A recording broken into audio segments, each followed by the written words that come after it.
आदाब नाजरीन, दुरुख के साथ मैं हूं मुनज़्ज़ा शाह। आज फ्राइडे, ब्लैक फ्राइडे मनाया गया। पूरे मुल्क में कांग्रेस ने एहतजाज किया। जीएसटी, महंगाई, बेरोजगारी के खिलाफ कांग्रेस ने यह एहतजाज किया, जिसमें कई कांग्रेस के लीडरान, वर्कर्स को डिटेन भी किया गया। राहुल गांधी, प्रियंका गांधी, शशि थरूर, बड़े बड़े लीडरान को डिटेन किया गया जब वो ये प्रोटेस्ट कर रहे थे। ये प्रोटेस्ट ब्लैक प्रोटेस्ट था क्योंकि इस प्रोटेस्ट का ड्रेस कोड ब्लैक था, तो ब्लैक कपड़े पहनकर ये प्रोटेस्ट किया गया। और ये हुकूमत की पॉलिसियों, जो जीएसटी लगाया गया है ज़रूरी अशिया पर, खाने पीने की चीज़ों पर जो जीएसटी बढ़ा दिया गया है, उसको लेकर के एहतजाज था। और ये कहना था कि अगर पार्लियामेंट में महंगाई पर डिस्कशन नहीं होगा तो सड़क पर, स्ट्रीट्स पर ये डिस्कशन लाया जाएगा, इस पर बात की जाएगी, आवाज़ जो है बुलंद की जाएगी। महंगाई को लेकर के पहले से ही, चाहे हम पार्लियामेंट की बात करें या फिर पार्लियामेंट के बाहर, कांग्रेस और दीगर ऑपोजिशन भी लगातार आवाज़ उठाते रहे हैं कि महंगाई बढ़ रही है, बेरोजगारी बढ़ रही है, इस पर बहस होनी चाहिए, बात होनी चाहिए। वहीं बीजेपी का लगातार ये कहना है कि हम तो बात करना चाहते हैं, लेकिन ये पार्लियामेंट की कार्रवाई को ही आगे नहीं बढ़ने दे रहे हैं, तो बात कैसे होगी।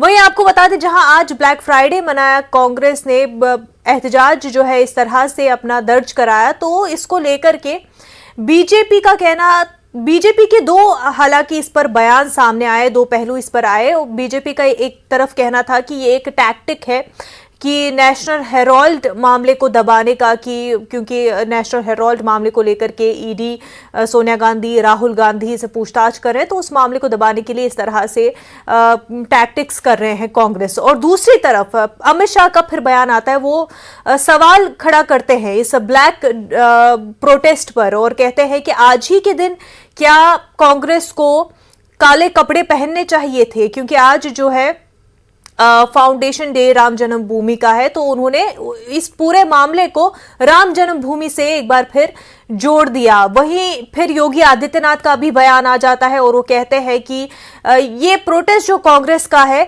ये राम भक्तों के लिए एक इंसल्ट है। तो मजहब के साथ जो है इस पूरे प्रोटेस्ट को जोड़ा गया, जहां एक तरफ ये पूरा प्रोटेस्ट कांग्रेस का कह रहा था, राहुल गांधी अपने प्रेस कॉन्फ्रेंस में भी कहे कि आम आदमी की आवाज इश्यूज को उजागर कर रहे हैं। वहीं दूसरी तरफ हमने देखा कि योगी आदित्यनाथ का बयान था कि ये जो है राम जन्मभूमि की को लेकर के ये उन्होंने सवाल उठाया कि इसलिए ब्लैक उन्होंने कपड़े पहने हैं क्योंकि अपीजमेंट पॉलिटिक्स हो रही है। तो जहां एक तरफ जो बीजेपी हम देखते हैं कि अक्सर ही करती आई है और करने में काफी महारत भी कहीं ना कहीं रखती है कि हर मुद्दे को कोई ना कोई एंगल जो है रिलीजन के साथ जुड़ ही जाता है। यहां पर भी हमने वही देखा, जहां एक तरफ पूरे मुल्क में एहतजाज हो रहा है, महंगाई, बेरोजगारी पर कांग्रेस एहतजाज कर रही है, वहीं एक एंगल ढूंढ ही लिया भारतीय जनता पार्टी ने इस पूरे मामले को मजहब से जोड़ने का, और बोल दिया गया कि ये तो भाई राम भक्तों की इंसल्ट कर दी कांग्रेस ने। इस पूरे मुद्दे पर बात करेंगे। हमारे साथ दो खास मेहमान जुड़े हुए हैं। कांग्रेस स्पोक्स पर्सन अनुमा आचार्य साहिबा हमारे साथ जुड़ चुकी है, साथ ही साथ बीजेपी के स्पोक्स पर्सन गुलरेज शेख साहब भी हमारे साथ जुड़ चुके हैं। दोनों का खैर मकदम है न्यूज़ 18 उर्दू में। अनुमा जी, एक तरफ राहुल गांधी प्रेस कॉन्फ्रेंस भी करते हैं, एहतजाज भी करते हैं और फिर डिटेन भी उनको किया जाता है, और वो अपनी प्रेस कॉन्फ्रेंस में साफ तौर पर कहते हैं कि डेमोक्रेसी इज डेड, हिंदुस्तान में डिक्टेटरशिप चल रही है, डेमोक्रेसी नहीं चल रही है, और आम लोगों के इश्यूज को उठाने के लिए ही हम आज जो है प्रोटेस्ट ये कर रहे हैं। लेकिन दूसरी तरफ हमने देखा कि इस प्रोटेस्ट को दूसरा नाम अब दे दिया गया, राम भक्तों की इंसल्ट। क्या कहेंगी?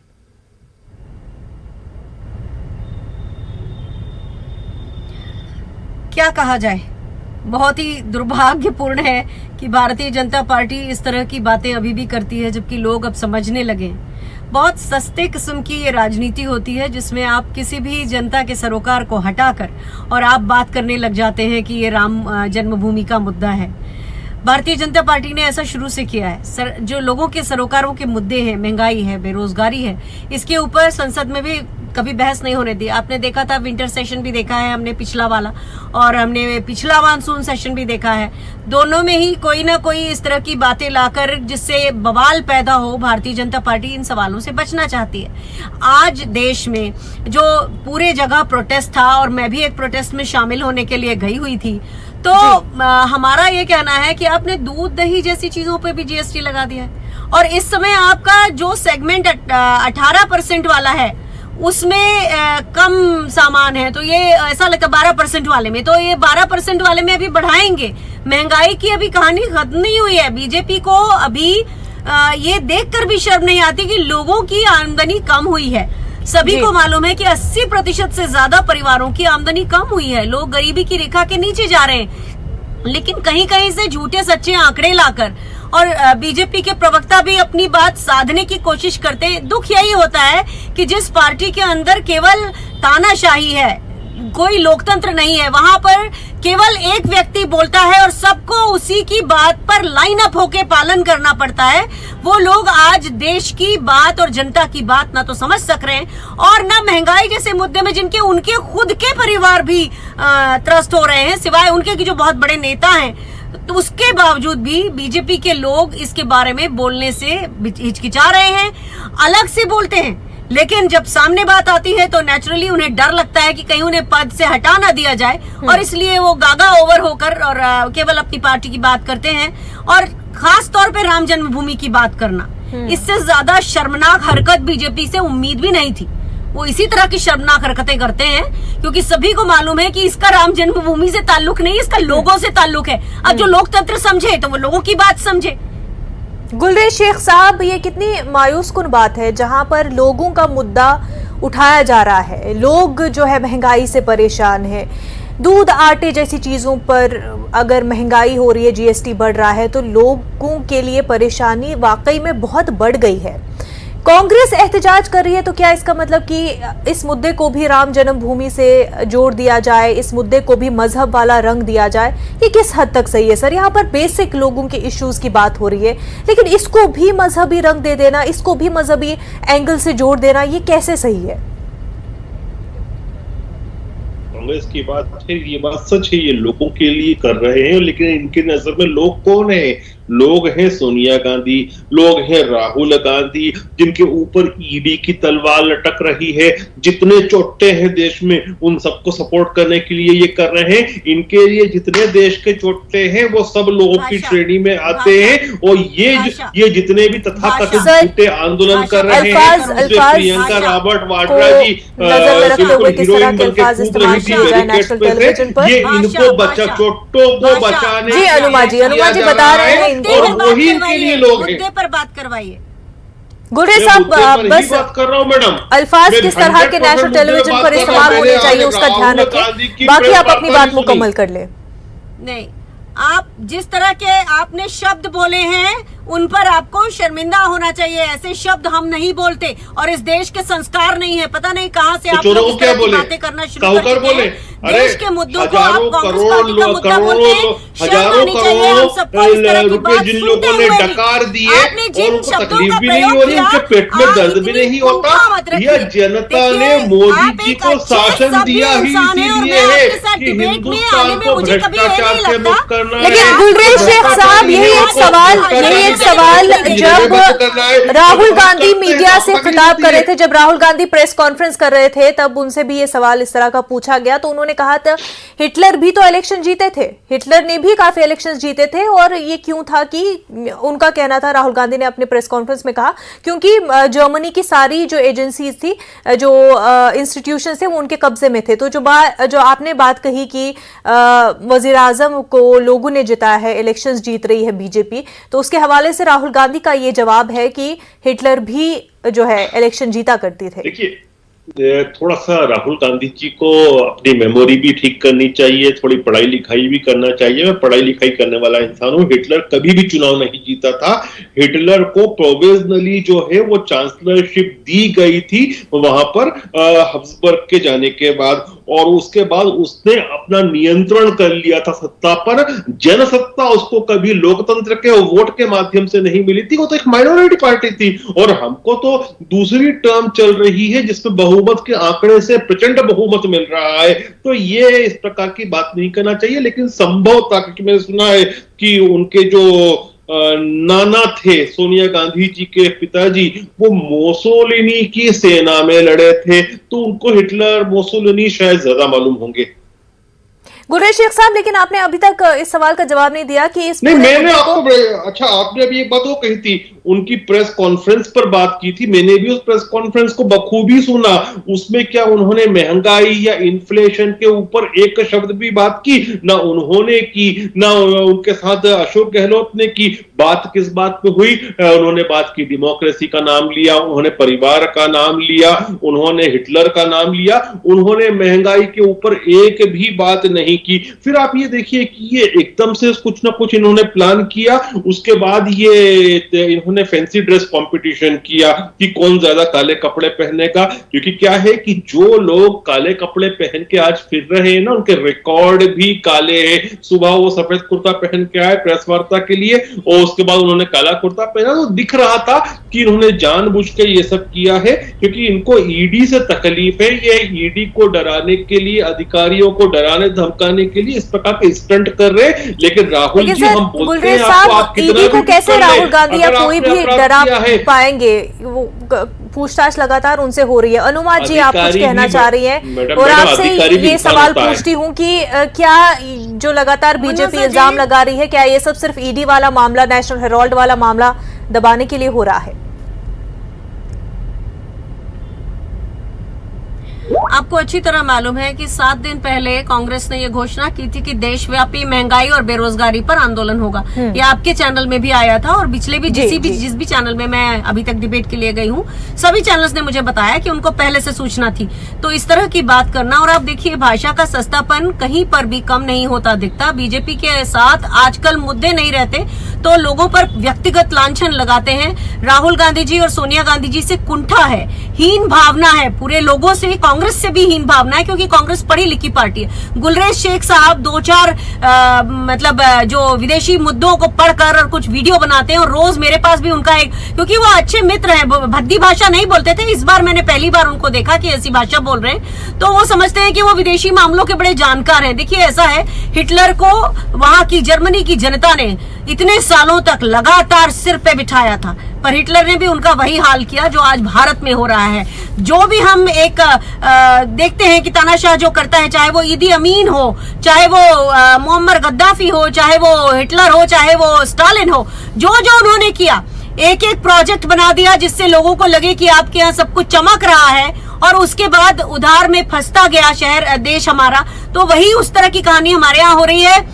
हिटलर ने ऑटोबान नाम का एक रोड प्रोजेक्ट बनाया था, और स्टालिन ने मेट्रो प्रोजेक्ट बनाया था। तो उसी तरह का काम बीजेपी कर रही है। उसको बिल्कुल फर्क नहीं पड़ता कि 6 लाख करोड़ का बैंक घोटाला हो गया, उससे फर्क नहीं पड़ता।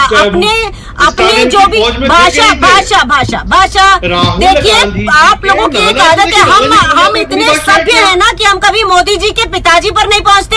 कल मैंने एक वीडियो पोस्ट किया है, जरा देखिए, मोदी जी के भाई क्या कह रहे हैं। क्या तो इसी पीढ़ी के हैं मोदी जी के भाई, तो इसी पीढ़ी पर, लेकिन आप लोग व्यक्तिगत आक्षेप पे इतना दे, वो आपकी कुंठाएं बताता है, आपका इंफीरियरिटी कॉम्प्लेक्स बताता है, आपकी दोयम दर्जे की मानसिकता बताता है कि आप लोगों को प्रॉब्लम क्या है, कि आपको लोगों को सहन नहीं होता। और लगातार आप लोगों की आदत बन गई है कि राहुल जी पर, सोनिया गांधी जी पर, उनको आप नाम लेके भी नहीं बुलाते। शर्म तो इस बात की है कि आप लोगों को इतना डर लगता है कि आप राहुल गांधी और सोनिया गांधी की से नाम तक नहीं लेते। आप उनके नामों के साथ जिस तरह के प्रीफिक्स और सफिक्स लगाते हैं, वो देख के मुझे लगता है कि आपकी गुलरेज शेख साहब, अभी के दौर पे अगर हम आ जाए, इस वक्त की अगर हम बात करें, अभी के मौके पर, इस वक्त की अगर हम बात करें, अपने मुल्क की अगर हम इस वक्त बात करें, तो महंगाई तो बढ़ रही है। क्या आप मानते हैं कि महंगाई बढ़ रही है? निर्मला सीतारमण ने भी पार्लियामेंट में अपने खिताब के दौरान मान लिया कि हाँ, प्राइसेस बढ़ रहे हैं, महंगाई तो है, लेकिन हम कोशिश कर रहे हैं, गवर्नमेंट कोशिश कर रही है कि इन्फ्लेशन को 7 से नीचे रखा जाए, लेकिन 7 से नीचे नहीं हो रही है। तो आप ये मानते हैं कि महंगाई का मुद्दा तो है मुल्क में, गुलरेज साहब? देखिए, मैंने कभी इस चीज से इनकार नहीं किया कि महंगाई नहीं है।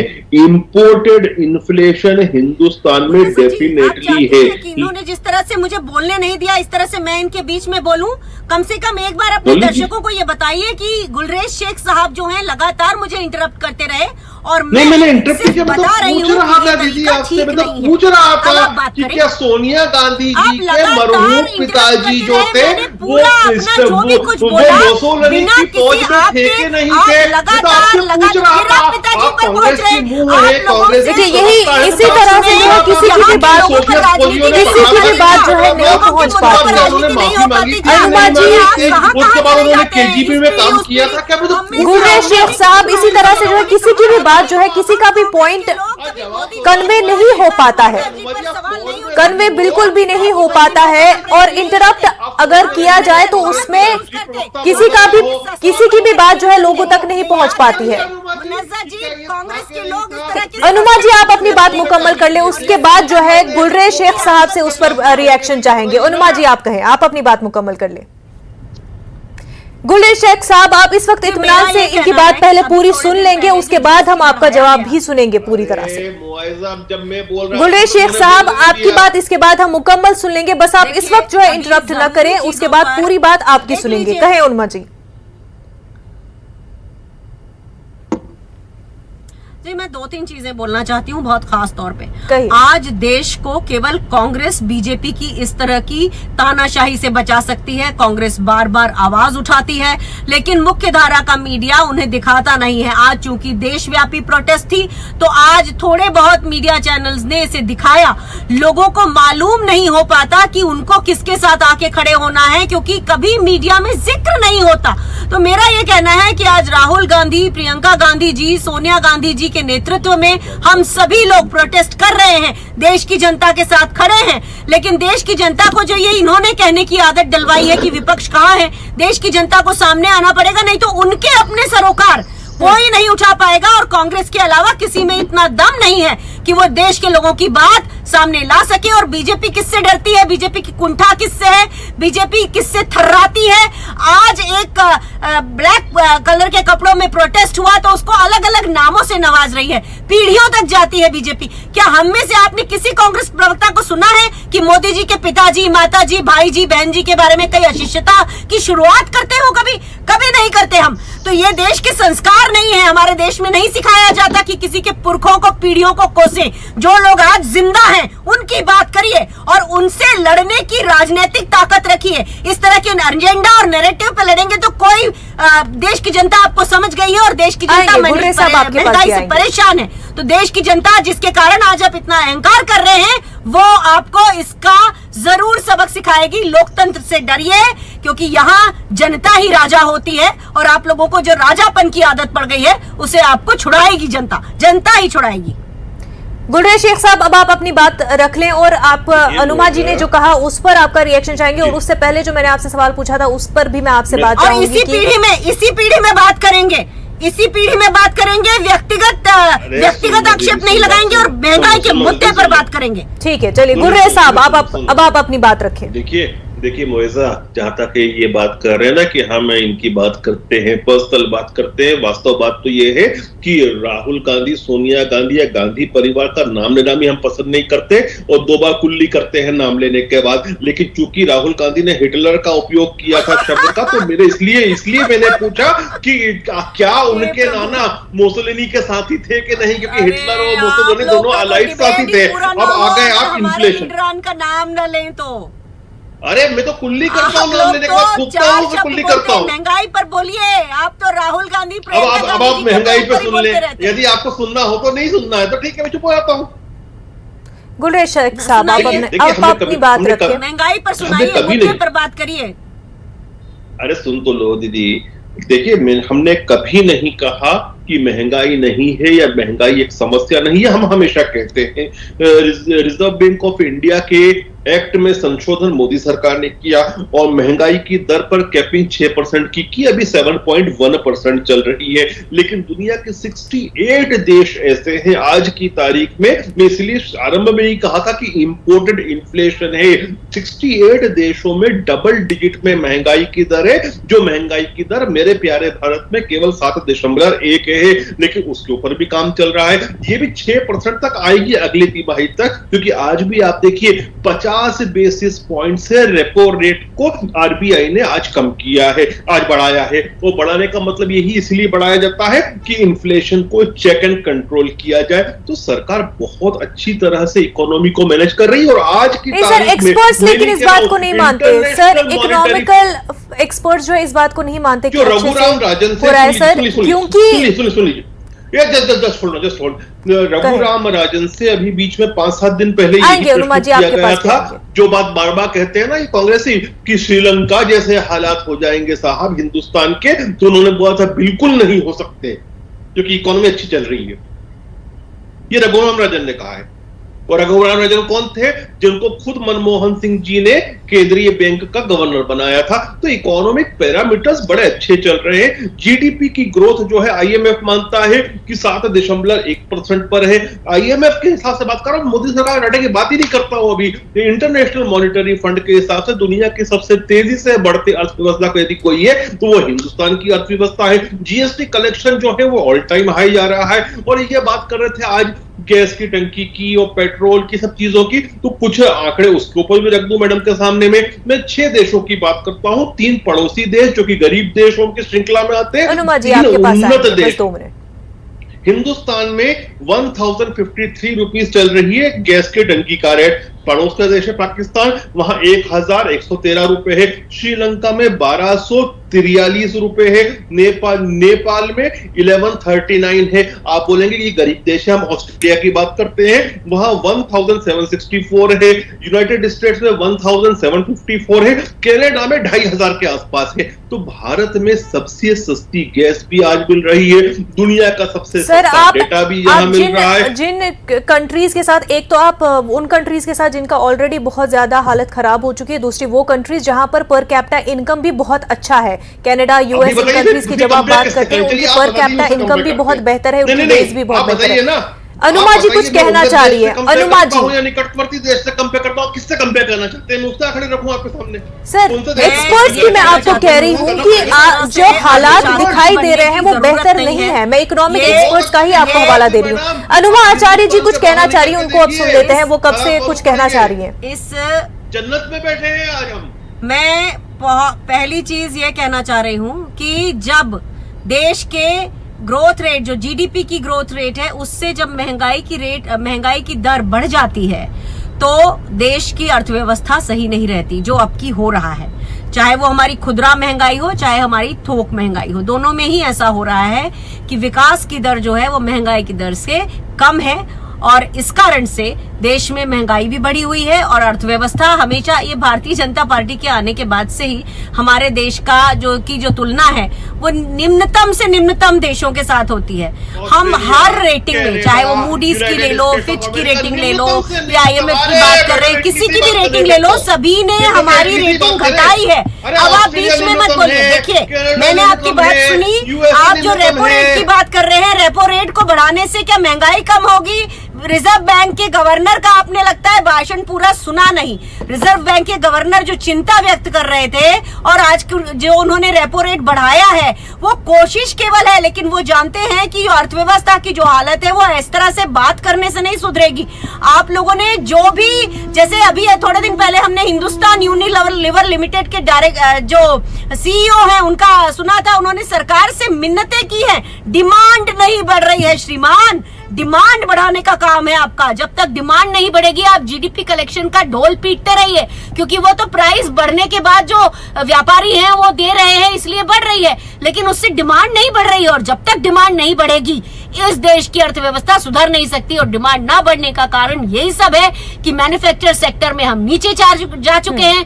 जो भी सेक्टर ले लीजिए, अनऑर्गेनाइज सेक्टर तो बहुत बुरे हाल में है ऑर्गेनाइज सेक्टर में सारी तनख्वाहें कम चल रही हैं, लोगों ने पीएफ से लोन लिए हैं। तो आपकी जितनी भी ये झूठी सच्ची बातें हैं, जो आंकड़े हैं, उनको जरा रियलिटी से जरा जाकर टैली करिए और आपको पता चलेगा कि आप जो बोल गए हैं इस चैनल में और दर्शकों को गुमराह कर गए हैं, वो आपका जो सारा का सारा कच्चा चिट्ठा सामने आ जाएगा। थोड़ा सा मनी लाइफ जो चैनल है वो ही देखने लगी और कुछ नहीं कर सकते तो, और नहीं कर सकते हैं तो कम से कम अर्थशास्त्रियों को पढ़िए, रोज का इकोनॉमिक टाइम्स पढ़िए। आप बिना पढ़े केवल जो बीजेपी में सिखाया जाता है उसकी भाषा बोलेंगे तो सबके समझ में आता है। बताइए कहाँ डिमांड बढ़ी है, बताइए मैन्युफैक्चर सेगमेंट में कौन सा इजाफा हुआ है, बताइए हमारा आयात क्यों बढ़ता जा रहा है, हमारा इंपोर्ट क्यों बढ़ता जा रहा है, एक्सपोर्ट क्यों नहीं बढ़ रहा है, हमारा बजट घाटा क्यों बढ़ रहा है, इन सब पे बात करिए।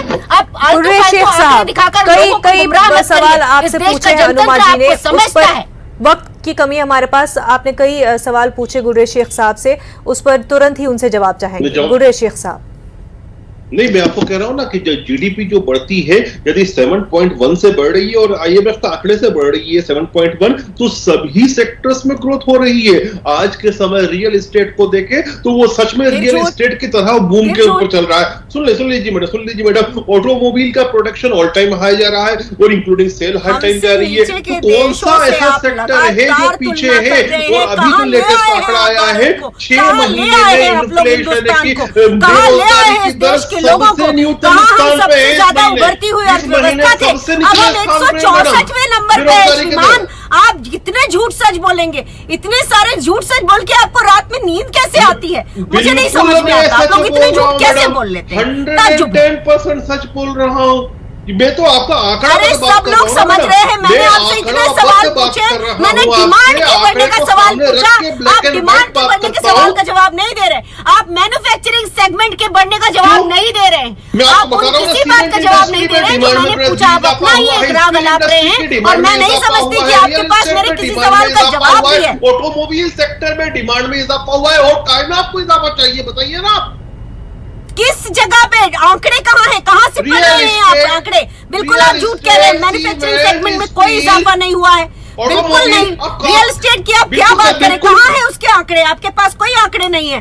केवल ऐसे ऊपर बोल मत दीजिए, बिकॉज अगर आपकी बात तथ्यात्मक रूप से सपोर्टेड नहीं है तो ये सिर्फ वही है जो आप सुन के आए हैं और जो आपको कहना है। ये बात लेकिन वाकई ये सही है कि मैन्युफैक्चरिंग सेक्टर जो है वो काफी हिट हुआ है। मैन्युफैक्चरिंग सेक्टर में काफी गिरावट देखने को मिल रही है, एमएसएमईज काफी हिट हुई है, ये बात सही है। एग्रीकल्चर सेक्टर में भी हमने हिट देखने को मिला है और जो इकोनॉमिकल एक्सपर्ट्स है वो ये कह रहे हैं कि एक और मैन्युफैक्चरिंग सेक्टर हमारा बहुत एक जहां पर छोटे से छोटे कारोबारियों को भी रोजगार हासिल होता है, उसको हिट होने की वजह से लोगों को काफी मुश्किलों का सामना भी करना पड़ा है। तो ये बात जो है गुलरेज शेख साहब, अनुमा जी बिल्कुल सही कह रही है, मैन्युफैक्चरिंग हिट हुआ है और उस पर काफी असर पड़ा है। लेकिन फिर यही बात की जब हम ये मुद्दे उठाते हैं, ये जो पूरा मुद्दा है लोगों का बेरोजगारी के हवाले से, और उसमें कई एस्पेक्ट्स आते हैं, जीएसटी हो या फिर हर एक सेक्टर की जहां पर डिमांड एंड सप्लाई की बात कर रहे हैं,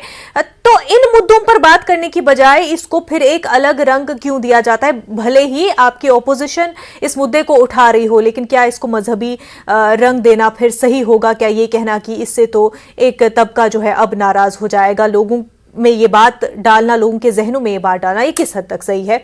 हम चाहेंगे कि हमारी जो हुकूमत है और हमारे जो अपोजिशन है वो हमारे मुद्दे, लोगों के मुद्दे बिल्कुल उठाए, बिना उसको कोई मजहबी एंगल दिए, बिना किसी तरह की तफरीक के लोगों में पैदा किए। अनुमा आचार्य साहिबा, गुलरेज शेख साहब, आप दोनों का बेहद शुक्रिया हमारे साथ बात करने के लिए।